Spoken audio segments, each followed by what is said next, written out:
trying to lead this state. So are you saying this should be on the ballot in 2010 or 2011?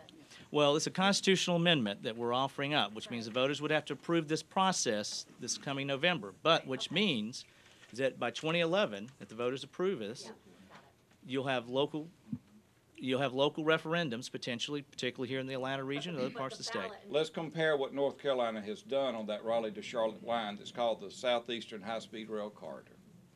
They anticipate $700 million in new state and local tax revenues.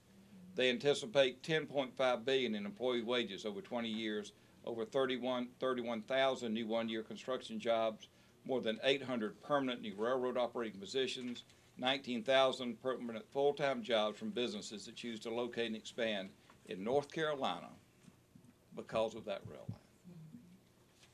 What's the, what do you think you'll be able to raise with the gasoline part of it? How much revenue? Well, currently, the fourth penny is worth, in this environment today, about $137 million a year.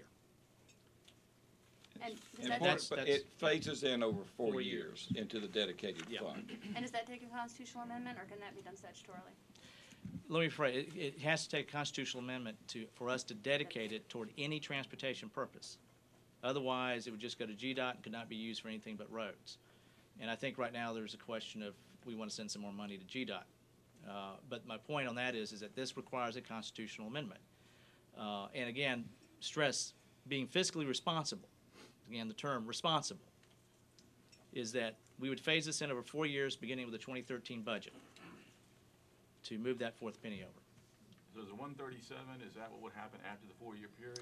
Well, whatever the penny is worth, say, in 4 years. That's what it's Okay. currently worth now, is $137 million a year. I would hope it's worth more than that by that point.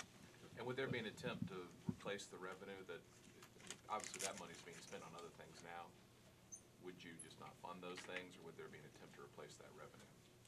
What I just read you is the kind of money that it would generate in economic development. Eventually, but not By immediately. leveraging it would immediately, by putting this, the 10% leverage is 90% federal money. So the federal match would come immediately by the part of that, which would get the jobs going and the contracts to build those rail lines. So we feel like immediately it would have the stimulus to create the jobs to start turning the economy. That would be the return of what it would cost in doing that. I guess I don't really understand fully what the fourth penny fund is now then. It goes into the general fund. Okay. And the so point on general that fund is, money- yeah, it's general fund, but When it was Okay. first set up in 98, in 88. 88. It was set up for LARP and state aid.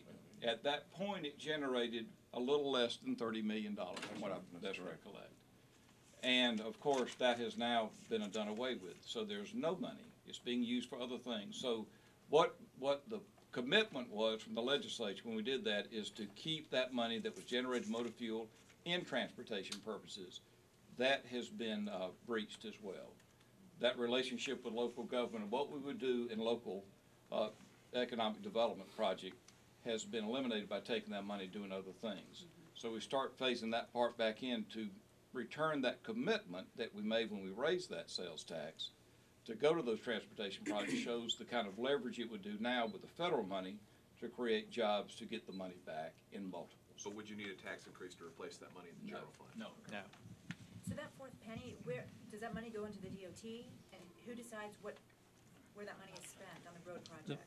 The fourth penny would be put into a separate fund, actually at GDOT, but the General Assembly will appropriate that money as it see fits for any transportation purposes. But again, it can only be spent on transportation purposes.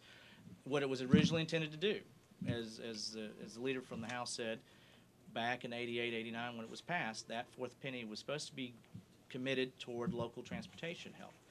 And obviously, we breached that commitment. This puts it into the Constitution to make it clear that's what's going to do, and the General Assembly shall appropriate that money as it see fits. And the other point on that issue, we're talking about 2013 in the sense of this began, but let me understand, we take this to Washington and say we have dedicated this by Constitution, there's no question that we have funding here.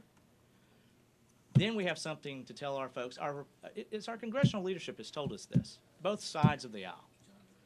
You know, John Lewis this week, if we're familiar with it, the comments between him and the governor. But I've talked to my fellow the congressmen, our fellow elected officials on the other side of the aisle. Their comment to me has been, Is there anything else you can do down there that makes it harder for us to get transportation dollars? And unfortunately, we've been doing that, which means we've been doing nothing. And my point is that this will send a signal to Washington that our congressional leadership can go and say, we have dedicated funding to do this now. There's no question asked. Now, would this money be going to capital projects or operations? I mean, It can go for either one, Now, because operations. but that'll be up to is the the General biggest Assembly to hurdle, make right? that decision. There's a commitment to show that you can make certain things for 3 years to draw the federal dollars down. And this gives that place to be able to make those kinds of commitments with a reliable source, which is what the federal government is looking for, to make us win those contracts and win out of these block grants from the money that's being put out here. Well, but will it cover the subsidy that you need to operate day-to-day these transit systems, which, you know, none of them ever cover their own selves with ticket price? Well, it's the kind of thing, it's costing us so much money with gridlock now.